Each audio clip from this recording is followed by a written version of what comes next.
Pour sa première visite officielle en Belgique, Najat Vallaud-Belkacem, la ministre française du droit des femmes, a choisi de rencontrer son homologue Joël Milquet. Les deux ministres ont pu échanger les positions de leurs pays respectifs, notamment lors d'une réunion de travail avec l'Institut pour l'égalité entre les femmes et les hommes. Nous avons beaucoup à nous apprendre l'une l'autre parce que, au fond, nous avons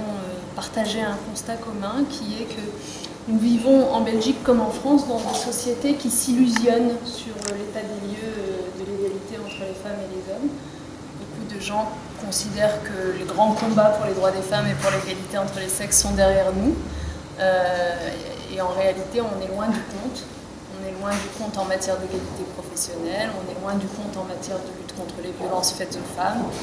on est même loin du compte en matière de parité et d'accès aux responsabilités des femmes.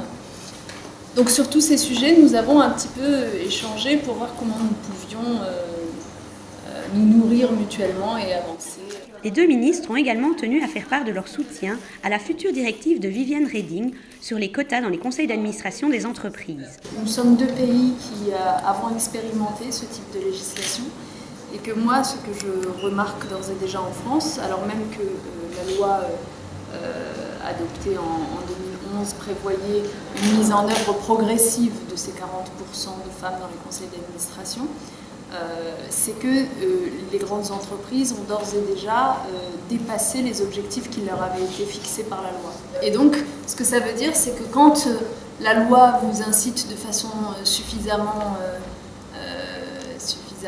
forte à adopter une pratique, eh bien vous finissez par vous y plier, même si au début il y a des résistances, comme celles qu'on entend ici et là dans un certain nombre de pays qui ont marqué leur opposition à cette directive. Grâce à cette rencontre, les deux ministres espèrent ouvrir la voie à de nouvelles initiatives au niveau européen. Il nous a semblé qu'une énergie nouvelle devait pouvoir être portée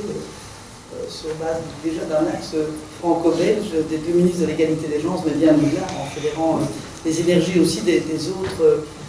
à la fois responsables de l'égalité des genres au niveau européen, mais de manière globale des autres femmes responsables politiques. Et donc nous avons décidé de lancer et de pérenniser surtout